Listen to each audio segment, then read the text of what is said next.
1869 میں ایک سائنٹسٹ جس کا نام بچٹ کارنگٹن، یہ ایک برٹش سائنٹسٹ تھا۔ بچٹ کارنگٹن ایک دن اپنے لیب میں بیٹھ کر سورج کی طرف دیکھتا رہا کہ اچانک انہیں سورج کے سائڈوں پر دو لیئرز دکھے، اور وہ کہتے تھے کہ یہ دونوں لیئرز آہستہ آہستہ بڑھتے جا رہے ہیں اور سیدھا دنیا پر اٹیک کرنے والے تھے۔ ہیلیوس، جو سورج کو ایشین کے ٹائم میں خدا کے طور پر کہا جاتا تھا، ایشین سیولائزیشن جنہوں نے سورج کو زندگی گزارنے کے لیے ضروری سمجھا۔ دوسری طرف وہ کہتے تھے کہ یہ سورج ایک دن تباہ کن قوت ہو سکتی ہے، the great layer of sun. یہ video the Asian civilization scientist and Quran سے پرمیشن لے کے بنائی گئی ہے and for some other reference check out description below۔ سورج جو ہماری زندگی کے لیے سب سے امپورٹنٹ سولر سسٹم ہے، اگر سورج نہ ہوتا تو زمین پر زندگی پاسبل نہ ہوتی۔ And we all know that زمین، چاند، آسمان، ستارے اور سورج یہ ان نون ٹائم سے ایک ہی لائن میں، ایک ہی موشن میں تیرتے پھرتے ہیں۔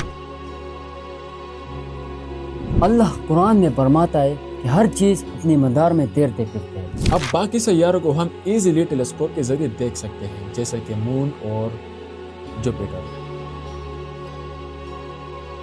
لیکن سورج ایک ایسا واحد آرڈینری سٹار ہے، اگر ہم اسے ٹیلیسکوپ کے ذریعے دیکھیں تو ہماری جان لی جا سکتی ہے۔ اس کے لیے ہمیں ایک اسپیشل ٹولز یوز کرنا ہوتا ہے جو سورج کی گرمی کو روکتا ہے۔ لیکن کیا آپ جانتے ہیں کہ سورج اگر پھٹ جائے تو کیا ہو سکتا ہے؟ سب سے پہلے 13 لاکھ ہماری زمین یعنی ارتھ ایک سورج کے برابر ہے۔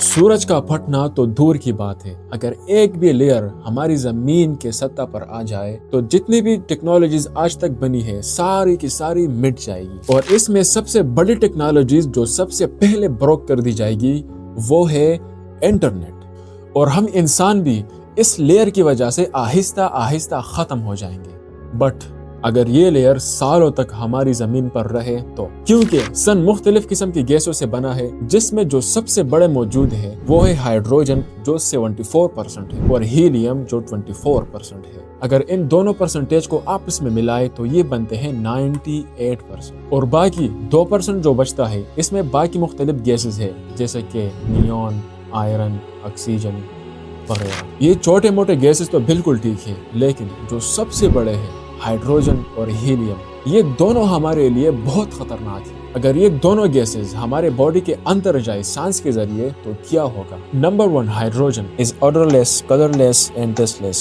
making it difficult to leaks. Hydrogen flames are also invisible, making it difficult to pinpoint where the fire is. Number 2, helium. Inhaling helium can cause asphyxia, which is painless. It can also cause dizziness and headache. Inhaling of helium can also cause you to lose consciousness and even die. 1869 میں ایک scientist جس کا نام budget کارنگٹن تھا، یہ ایک British scientist تھا۔ Budget کارنگٹن ایک دن اپنے لیب میں بیٹھ کر سورج کی طرف دیکھتا رہا کہ اچانک انہیں سورج کے سائڈوں پر دو لیئرز دکھے، اور وہ کہتے تھے کہ یہ دونوں لیئرز آہستہ آہستہ بڑھتے جا رہے تھے اور سیدھا دنیا پر اٹیک کرنے والے تھے۔ ان دونوں لیئرز کو سولر فلیم کہا جاتا ہے۔ کارنگٹن کہتے ہیں اپنی کتابوں میں جیسے جیسے لیئرز قریب آ رہے تھے تو اس کے ساتھ آسمان بھی سفید ہوتا جا رہا تھا۔ ان کا ماننا تھا کہ آج تک 160 ایئرز میں ایسا کبھی بھی فینامنا نہیں دیکھا گیا۔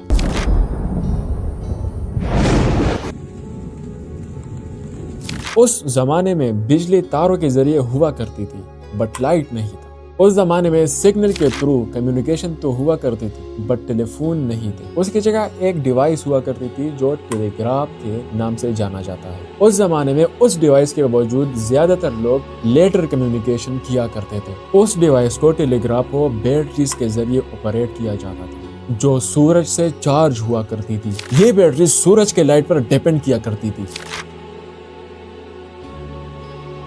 کارنگٹن نے لکھا ہے جب آسمان سفید ہوا سورج کی وجہ سے تو بیٹریز اتنی سپیڈ سے چارج ہونے لگی کہ ٹیلی گراف خود بخود سگنلز بھیجتا رہا۔ اور ٹیلی گراف میں اتنی بجلی آ چکی تھی کہ بیٹریز کی ضرورت ہی نہیں تھی، اور ایک وقت کے لیے ٹیلی گراف کے کیبلز میں سپارکنگ بھی ہوئی۔ سپارکنگ۔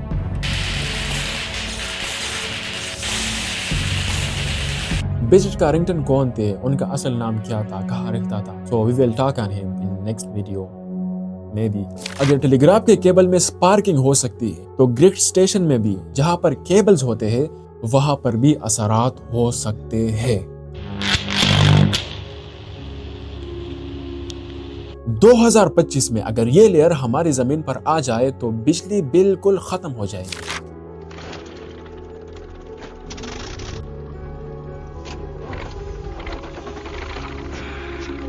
اور ہماری ارتھ 20 سال پیچھے چلی جائے گی، گرڈ سٹیشن تباہ ہو جائیں گے اور انٹرنیٹ بالکل ختم ہو جائے گا، اور اس کے ساتھ ساتھ 40 ملین لوگ کئی سالوں تک بغیر انٹرنیٹ کے، بغیر بجلی کے رہ جائیں گے۔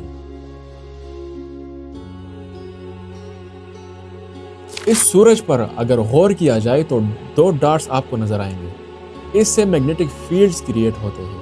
یہ دونوں میگنیٹک فیلڈ ایک دوسرے کے بالکل اگینسٹ ہیں، ایک کلاک وائز تو دوسرا اینٹی کلاک وائز۔ اس کا مثال ایسا ہے کہ اگر ہم ایک پائپ لیں اور ان کے دونوں ہیڈز کو اپوزٹ ڈائریکشن میں گھما لیں اور پھر اگر اچانک اسے چھوڑ دے تو ان کے دونوں ہیڈز اپنے پوزیشن میں واپس جانے کے لیے بہت تیزی سے آئے۔ بالکل اسی طرح جب سورج کے میگنیٹک فیلڈز بہت زیادہ ایک دوسرے کے اپوزٹ روٹیٹ ہو جائے تو ان دونوں فیلڈز کے درمیان سپارکنگ ہونا شروع ہو جاتا ہے، اور جب یہ دونوں فیلڈز اپنی جگہ واپس تیزی سے آتے ہیں تو ان میں سے ایک لیئر بروک کر جاتا ہے اور سیدھا ہماری یونیورس کی طرف آتے ہیں۔ یہ سولر فلیئر 2 چیزوں سے بنا ہوتا ہے، چارج پارٹیکلز اینڈ ریڈیشنز۔ سب سے پہلے ہماری ارتھ کا جو بھی میگنیٹک فیلڈ ہے اس میں چینجز آ جائے گی، اور ان سولر فلیئر کی وجہ سے اوپر سیٹلائٹ میں سپارکنگ کی وجہ سے میلٹ ہو کر تباہ ہو جائے گا، اور اوپر اسٹرونٹ کا ڈی این اے بھی چینج ہو سکتا ہے۔ سولر فلیئر کا ریڈیشنز ہمارے ارتھ تک 8 منٹس میں پہنچ سکتے ہیں، وہی دوسری طرف چارج پارٹیکلز 34 سے 40 ہاورز تک ہماری زمین پر آ سکتے ہیں، یعنی ہم آسان لفظوں میں کہہ سکتے ہیں 1 دن یا 2 دن میں۔ سولر فلیئر میں اس ریڈیشنز اور چارج پارٹیکلز کی وجہ سے ہماری زمین پر جتنی بھی گیسز ہیں وہ سب اوپر چلے جائیں گے ارتھ کے ریجن تک۔ جب یہ گیسز اوپر چلی جائے گی تو میگنیٹک فیلڈ میں چینجز ہونے کی وجہ سے سیٹلائٹ بالکل کام کرنا چھوڑ جائے گا۔ سورج سے چھوٹے موٹے سولر فلیئرز آتے رہتے ہیں، لیکن وہ بہت چھوٹے ہوتے ہیں، جیسا کہ 2022 میں ایک آیا تھا جس کی وجہ سے ایلان مسک کی سٹار لنک اپنی پوزیشن سے ہٹ گئی تھی۔ لیکن یہ سولر فلیئر جو 2025 میں آنے والی ہے یہ کیوں خطرناک ہو سکتی ہے؟